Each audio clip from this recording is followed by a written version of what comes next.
Hey, Be'ez Hashem, today's daf is Pesechta Baba Kamma, Bava. daf Ayin, daf Ayin Daled. Okay. $9.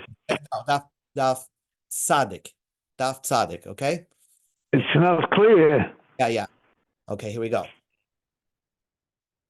Okay. So we're gonna start from the bottom of Peites Amid Beis, about like 10 lines from the bottom, okay? Lema Masnisa Lema Takanas Usha Tanoihi. There is a machloik. We're just discussing what takanas usha is. A very interesting takana. The Chachama made a takana that if a woman brings to the marriage an apartment building, right? So the husband eats the rent, gets to keep the rent, and the woman owns the apartment building. Can she sell the apartment building while she's married to him? Well, technically, the husband will continue to get the rent as long as they're married. But if she predeceases him, if she dies first, then the husband will not have rent money from it because it'll go now to the person that bought it off the woman, right? So that was a takana made in Usha that said Usha was a place, and they made this rule that a woman has no right to sell that. Because it could be that the whole reason why the husband married her was that maybe if she would predecease him, he'll inherit that apartment building. So she has no right to sell it. So that was a takana of Usha, but it wasn't clear if everybody agreed with that. So the Gemara says, Lema takanas Usha tanoihi. Let us say that the takanas Usha is actually a machlekes tanoim. The Tani Chada, we learned in one brisa, we know that an owner of an eved, an owner of a slave, if you knock out the teeth of the eye, the slave goes free. But a woman who brings a slave into the marriage, right? So she owns the slave, the deed is in her name, but the husband gets the use of the slave. So who really owns that slave if it knocks out the teeth of the slave or the eye? So avde melug, an avde that's brought in to the marriage, it's called nichse melug, yoitzim b'shem ba'ayin, will go out if you knock out the tooth in the eye, liisha, if the woman does it to the slave. Although the woman cannot have the use of working with the slave anymore, but the deed is in her name. It's her slave. The man can't do it because all he gets is the right to use the slave, but he doesn't really own the slave. Utanya idach, another brisa alert, nobody, even if the woman would knock out her teeth of the slave or knock out the eye, the slave will not go free. So what is the machlekes all about? Savru, the yeshiva boys thought, the Kuli Alma, everybody, both Tanoim agree, brisa number one and brisa number two, both agree that the husband can never free the slave because kinyan paris lav kinyan duf.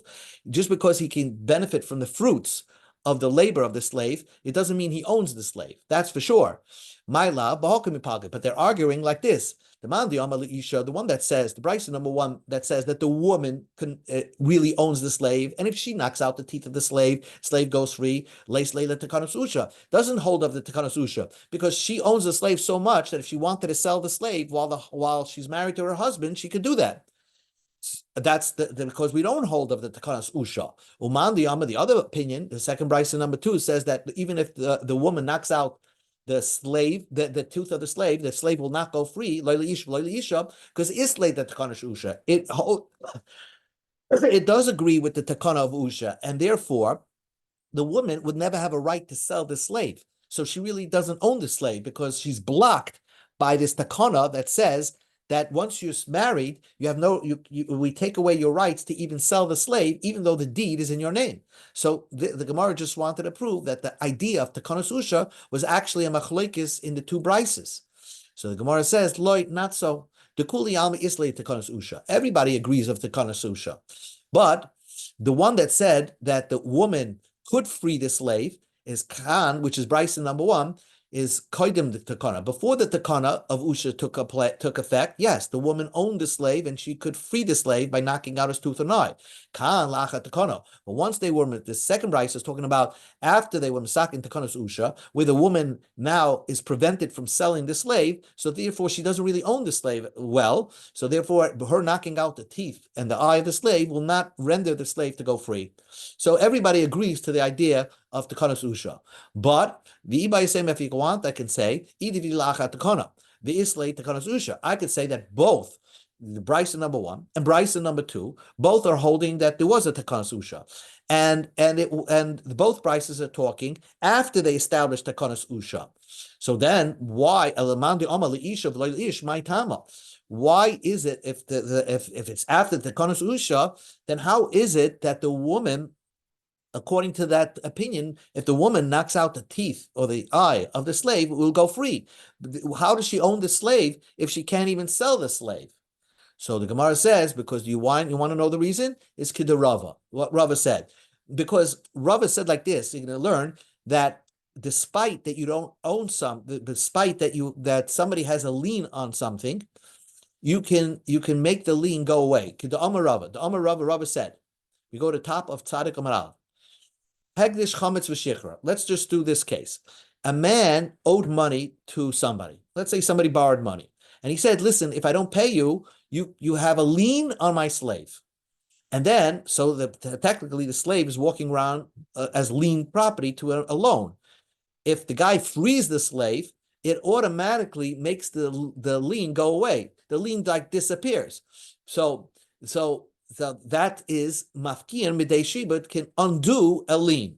So when you look at it at the husband and wife team, the deed of the slave is in her name, right? The one that could use the slave is the husband. Now that she goes ahead and knocks the tooth out of the slave, it's almost as if she wrote a get shichra. She wrote a freedom document to the slave. By her writing a freedom document to the slave, it's such a strong idea that she could actually make the whole lien disappear, and the slave will go free. The slave will go free by the tooth in the eye, and that is the whole idea. And this plays itself out in two other places. Well, just say one of them. Let's say a man took a loan and took the animal and said, if I don't pay you back, you can have this animal as payment for the loan. And then he turns around and made the animal as a carbon. So that undoes the lien. It makes the lien disappear. Chametz, if a man committed chametz to the guy as a loan, still, once it goes over Pesach, it could actually undo the lien, and the guy does not have a lien on that chametz. It doesn't belong to the guy, and it's actually asabana. But these are side things. The point is, writing a get shikra can undo the lien. So by effectively the woman knocking out the tooth of the eved, she actually undid the lien of the husband, and therefore the eved will go free. So the Gemara says, Lema the Rava Tanoihi. Let us say Rava is Machlekes Tanoim, because only one brisa says that if the woman knocks out the tooth of the eye of the slave, will go free. And so it means that one brisa does not agree with the Rava. And is that true? The brisa number 2 will not agree to Rava. So Gemara says, "Loy, Kuliam islay de Rava." V'hacha over here, almua rabban l'shibuda debal. The question is you hold of Rava's idea that if you write actually a get shichra, it could undo the lien that is on a slave. But here it's a husband and wife team. Maybe the Rabbanan strengthened the lien of the husband on this slave, that even if the wife would write a get shikra, that the slave will not go free. The Chachamim really made the husband very super strong over here, that in this case, shikra will not undo the lien that the husband has on this slave. If you want, I can tell you another teretz. The kuliyama less late than the kanat usha. Nobody agrees to the kanat usha. The hach over here, bekinyan peres kikina duf dami kamipalgi. The question is, does the husband, the fact that he can use the slave, does he really own the slave? Even though the deed is not in his name, but the fact is that he could benefit. He's the only one that can benefit from the slave. Maybe that's powerful enough as if he owns the slave. So because of that, there's a counteracting force on her ownership. There's like a double ownership over here. And because there's a double ownership, that's why Bryson number 2 says that if the woman, that's why Bryson number 2 says that if the woman will knock out the teeth of the slave, she will not, it will not go free. And Bryson number 1 says, no, maybe Kinyan Paris, just because the husband could use the slave doesn't mean he owns the slave, and the slave will go free if the woman knocks out the teeth of the slave, because she's the stronger owner over here. So that's ends this sugya. The Gemara just finishes off like this. And then we go to another totally different topic. The Gemara says like this. we've had this began into this whole discussion over here. If one person, let's take an apartment building, one person owns the apartment building, the other person collects the rent money and keeps the rent money. So the fact that you keep the rent money, which is the payers, does that mean that you're like a powerful owner? You're an owner and that you can sell the whole property? Or is so basically, is Kinpinion Paris like you own the property itself? Or not? You can have no right to sell the property. The only owner of the property is the one that owns the land, and the deed is in his name. So one holds Kinyan Paris ke Kinyan Guf, and one holds Kinyan Paris is not as if you own the property. So the Gemara says, Ubuplukta dahani tanoi. It could be that this is the same achloikis tanoim. If Kinyan Paris is ke Kinyan Guf, or Kinyan Paris is not ke Kinyan Guf. The type we learned in the Brisa is a very interesting thing in the Torah that's written next week. If you kill, if a stranger will kill my slave, even if it, he takes a gun, shoots him, and the slave is in the hospital for a week and then dies, the guy still is considered a retzeach, a killer. However, the Torah says that if a master, if the owner of a slave mortally wounds his slave, but doesn't kill him, and the slave survives 24 hours and then dies, the owner of the slave is not put to death. He's not a retzeach. He has the thing called yoim or yamayim. For some reason, there's like a leniency. So the owner of the slave, that if he mortally wounds the slave, he's not considered a killer if the slave survived 24 hours. Unlike a stranger that will kill the slave, even if the slave survived 4 or 5 days, if the slave succumbed to his wounds, the person that mortally wounded the slave is considered a killer. So now the question is, who is the master of the slave in the following situation? Guy sold his slave, his goyish slave, Evet Kanani, to somebody else. And he made a deal with the guy that the first 30 days, I could benefit from the slave. So the previous owner still can benefit from the slave and use the slave for the first 30 days of the sale. And then afterwards, it goes totally to the purchaser.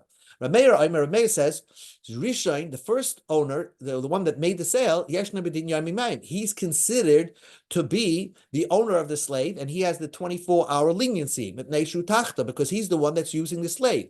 Even though he doesn't own the slave anymore because he actually sold it, but since he could benefit from the slave for the first 30 days, he's considered the owner of the slave to have the leniency of Yom or Yamayim, the 24-hour leniency.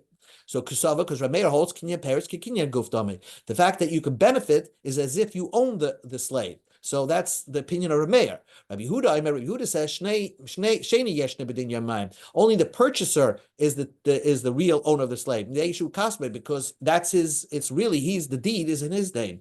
Kusava Kinyan Paris Kinyan Gufdami. Because just because you own the slave doesn't mean just because you could use the slave doesn't mean you own the slave. So that's Rabbi Yehuda's opinion. Kinyan Paris is not Kinyan Gufdami. Then finally, Rabbi Yossi says Shneim Yishim B'din Yom Yamayim. Zem Neshu Tachtav Zeb Nush Kasbay. Rabbi Yossi says both the purchaser and the previous seller both have the din of the leniency of 24 hours. We don't consider them ritzeach. Why do we give them the leniency? Masafkele, because he wasn't sure. Kinya payers, ika kinya gaduf dami, laka kinya gaduf dami. Usafek nefashos lahakal. We don't know. Maybe the first guy, we don't know. Maybe it's as if he's an owner or he's not an owner. So we have to go light and we have to go leniency and say that maybe he is considered the owner of the slave, and there are two owners to the slave. One, the seller, and one is the new purchaser. And therefore, both have the din of Yom Yamayim, and you don't kill them. You don't kill them. They have the leniency as being owners of the slave. And Reb Lezer says, they both don't get this 24-hour leniency. None of them get the leniency of the 24-hour leniency because they're not really owned by anybody. Because one of them doesn't have the deed; he already sold the ownership of the slave. He could only use the slave, and one it's his slave, but he can't use the slave.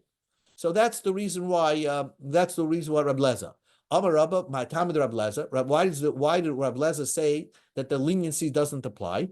Because the pasuk says, "Ki chas b'hu, chas b'yuchad loy." The only time you get the leniency of your slave, it's if it's your money and it's something that you own and can use. But if you have a slave that you only own and can't use, or you could use but you don't really own, you don't get the leniency of the 24-hour period. So it's nothing. Kaman Ozla, so the Gemara just concludes to the Mishnah. Kaman Ozla Hodam Amema. The following statement that Amema said. Who is the opinion of Rameir? Who is Amema aligning himself with? Ish v'isha. If a man and woman, they sold the apartment building, let's say, whether the husband sold it, although the husband gets the rent money, or whether the woman sold it because the deed is in her name, nothing was sold over here. Come on, Reb Lezer, let's get like Amema is aligning himself with Reb Lezer, that nobody's really considered the ownership. The woman's not the ownership because she's not keeping the rent money. The man's not the owner of the property because he doesn't really, the deed's not in his name. So nobody has a right to sell it. That is the opinion of Reb Lezer, which aligns itself up with Amema. Who's the author of the following brisa? It's a brisa says, let's say you have an eved that's half free and half a slave. In other words, he paid his money out, but he didn't get the freedom document. So he really is not supposed to, can't work with him, but he's not yet free because he didn't get the freedom document. Or let's say slave owned by two partners, a slave owned by Reuven and Shimon. If you knock out the tooth of the eye of this slave, it won't go free. Why not? Because the master doesn't really own the slave, because he's only a partial owner of the slave. So that's why the Rashi Avarim doesn't apply to this type of a slave. Who's the author of that brisa? Rava explained, Rab Lazi, the author of that brisa is Rabbi Eliezer. Rab Lezer said that in order to be considered the owner of a slave, you have to have the right that the deed of the slave is in your name, and plus you have the right to use the slave. So kaspa hamiyuchadlai, it's your money that really belongs to you. Hachiname avde hamiyuchadlai. When the Torah says something is your slave, it's your slave totally. That means the deed's in your name and the use of the slave is your name. As long as you're missing one of those pieces, it's not really considered your slave, and therefore the din of shein v'ayim does not apply. New Mishnah, new topic. Mishnah is talking about embarrassing somebody, and embarrassing somebody is so much worse than actually damaging him, because you're hurting his self-esteem, and it takes more of a toll on a person. So the Mishnah says, a guy blows in his friend's ear, makes a loud noise, the guy jumps and is embarrassed by what he did. So you have to pay a selah, which is 4 dinners. Rabbi Lezer or Rabbi Yehuda, I'm sure Rabbi Yosef Glili, Mona. You actually have to give 100 zuz, and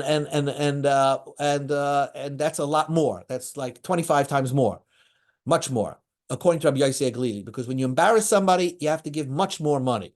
Now, and you see that, by the way, in this week's parsha, Yisro was asking Moshe to come greet him, to come meet him out in the desert, to come greet him when he arrived at Har Sinai. Because Yisro didn't want to be embarrassed that Moshe, who was his son-in-law, will not come to greet him. So you see the idea of people take their honor very very to heart, and that's why the boishes is a very hard thing to estimate, but it's much more expensive. So the Mishnah gives you an example. So Torah, let's say the Rebbe in the yeshiva patched you, whatever. So Torah, you got a person was slapped. You give 200 zuz. If he slapped you with the back of his hand, which is much more embarrassing, you pay 400 zuz. If you pulled him by the ear, or you cut off part of his ear, talish basara, you tore his hair out, rokak pegia boy rokai, you spit on his body, have a talisim imeni, or if you ripped somebody's shirt off, right?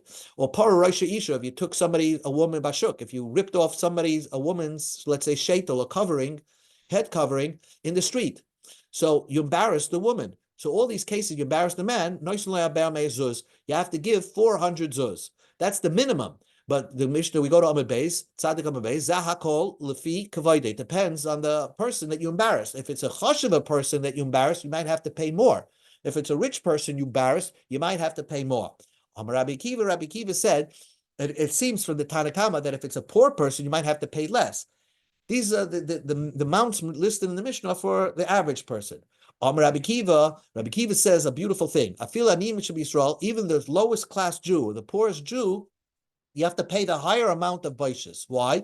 I say we view the poorest Jew, we view the poorest Jew as if he was a free person that lost his money. He's still a classy person. They're considered Avram, the sons of Avram, Yitzchak, and Yaakov, and therefore you have to pay the higher form of baishas, no matter what you think of that Jewish person, because everybody has the same grandparents. There was a man who threw off the shaitel of a woman in the street. They came for Rabbi Kiva for judgment. Rabbi Kiva said you have to pay 400 zuz. Rabbi, before I want to pay this, I want to make a point, so give me time to prove my point. Rabbi Kiva gave him time to prove his point. So basically, what this guy was trying to do is to show that this woman is mentally deranged. And because she's some mentally deranged, crazy woman, so by me knocking her hair off, knocking her shaitel off, I don't have to pay her. She doesn't get embarrassed anyway. So how did he prove that? Shamara, he waited that she was one day at the opening of where she lived, like the door opened. And what he did was he broke a barrel in front of her doorstep. And there was like a 10 cents worth of oil in that kag. So let's say a drop of oil on the floor.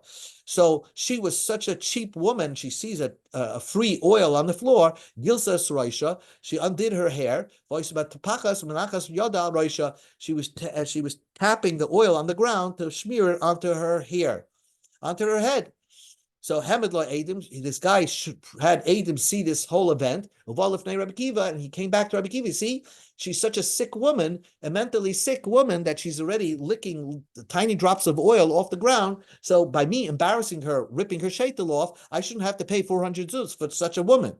Amalei, so he said to Rabbi Kiva, for this woman, I'm going to give 400 zuz. Amalei, so Rabbi Kiva answers, you said nothing. If a person damages himself, you're not supposed to do that, but you don't have to pay. If somebody else damages you, they have to pay.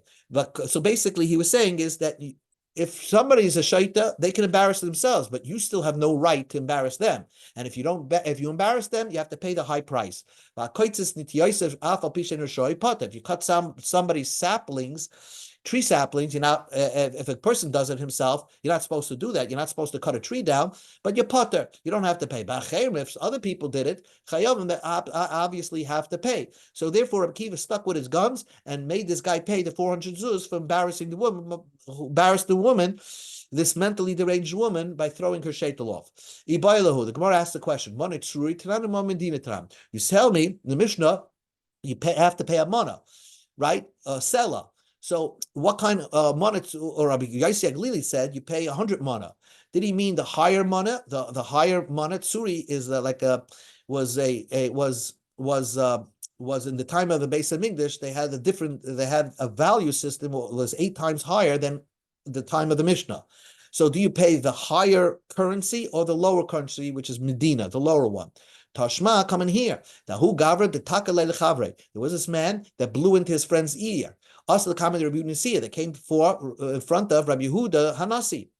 Amalei, so Rabbi said to him, Ha'ana, it's me. Ha Rabbi Yossi Galili. Rabbi Yossi Galili said that in the Mishnah, that if you blow and scare somebody by screaming in his ear, you have to pay 100 zuz. So havli monetsuri, you have to pay the monetsuri. Shma mina monetsuri tanan. So we have to pay mona tsuri, the tsuri mana, not the Medina mana. So you have to pay the high value currency, right? Similar to like Canadian dollars and American dollars. Obviously, the American dollar is worth more. So you have to pay the higher value of currency for what you did. Now, Rabbi Yehuda Nasiya said that I saw ha'ana and Rabbi Yossi Galili. What did he mean? I and Rabbi Yossi Galili see this. My ha'ana Rabbi Yossi Galili. What did Rabbi say to this guy? I saw it, and Rabbi Yossi Galili. What did he mean by that? This is what he meant to say. Ha'ana the chazisa. I, the judge, saw you blow into his ear. And Rabbi Yossi Galili dama manatsuri. And there is Rabbi Yossi Galili that says that if you do such a thing, you have to pay 100 manatsuri. Havle Maratsuri, that's why you have to give Maratsuri. So basically, Rebbe was saying, I witnessed the whole event, so I'm punishing you. Lememra, do you want to say that Rebbe holds Eid Nasadain, that a witness now could become the judge? Tanya, we learned in the Brisa, Sanhedrin, Sanhedrin Sharo Echachar Knesset. You have the court, the judges on the court saw that somebody killed somebody.